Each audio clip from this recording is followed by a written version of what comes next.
Hi everyone, it's really exciting to be able to talk to you today with our November Trust Talk, and we wanted to share on this occasion all of the fabulous work that has been going on for the past 12 months now since we spoke about this at our staff conference in September 23 about the work we are doing in EDI. So that is equality, diversity and inclusion. And this is an example of some great collaborative work that has been happening right across our trust, being led by Josh Smith, Madeline Turner, and culminating in the production of a report that we're sharing with you today, with the report author being Gemma Hathaway. At Inspire Education Trust, we are an inclusive and diverse organisation, and we work really hard to ensure that we have equality across all of our schools and our trust to really help everyone achieve their maximal potential. In this report, you'll be able to see where we are against those really important objectives, and then really set the aspirations that we have for the future. I think you've heard me talk before about the values organisation that I believe that we are, and that really underpins the how in the what that we do every single day. But there are three particular values that are really closely aligned with the work that we want to do around EDI.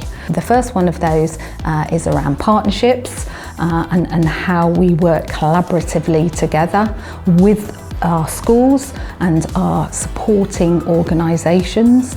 Inclusivity is obviously a key underpinning element of the work associated with EDI, and then obviously respect, because we have to respect everybody who we work with and our students, and really embrace that richness and diversity that we have the pleasure of working with every single day. And Josh will talk a bit more about this in further detail, and you'll also have the opportunity to really meet some of our students and what EDI means to them. Hello, it's Josh Smith, Head of HR for Inspire Education Trust. Some of you may remember that we shared our ambitious EDI objectives over a year ago, and I'm going to talk to you about some of the highlights that the EDI report tells us about the achievements we've made. So one of the key highlights from the last year is definitely the EDI training that we've rolled out. So you will remember that our colleagues from Diverse Matters visited all of our schools to do training on EDI, and more specifically on cultural competence, which is about us understanding the diverse communities that we serve.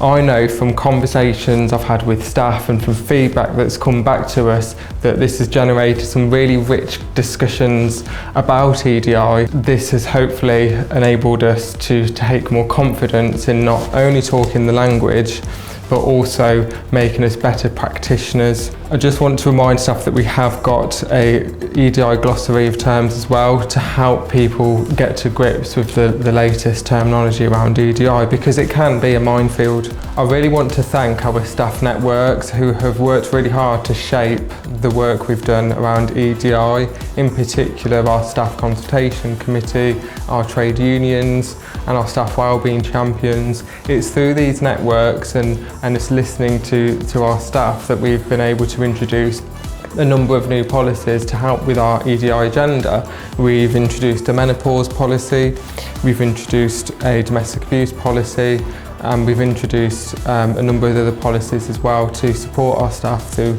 a myriad of situations that they could face in or outside of work. I'm really proud of the work that we've done to work in partnerships. A number of my colleagues have really embraced the EDI agenda and have worked on the Leaders Like Us programme, which is a National Church of England programme which is all about developing the next cohort of UK minority ethnic leaders in the education sector.